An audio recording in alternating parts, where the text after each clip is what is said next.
السلام علیکم ناظرین کرام، شروع کرتی ہوں اللہ تعالیٰ کے بابرکت نام سے جو بڑا مہربان اور نہایت رحم والا ہے۔ ایک مدت کے بعد جب لڑکی کے بھائی واپس ہوئے تو وہ اس عابد کے پاس آئے۔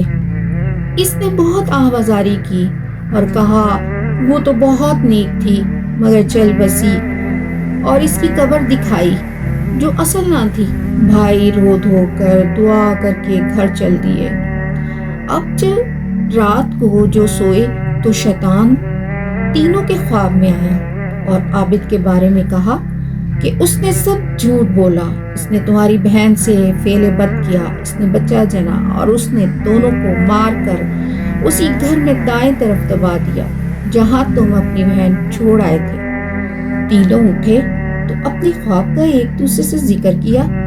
تینوں نے ایک ہی خواب بتایا، پھر کہنے لگے یہ فقط خواب خیال ہے، ہر ایک اپنے اپنے کام میں مصروف ہو جائے۔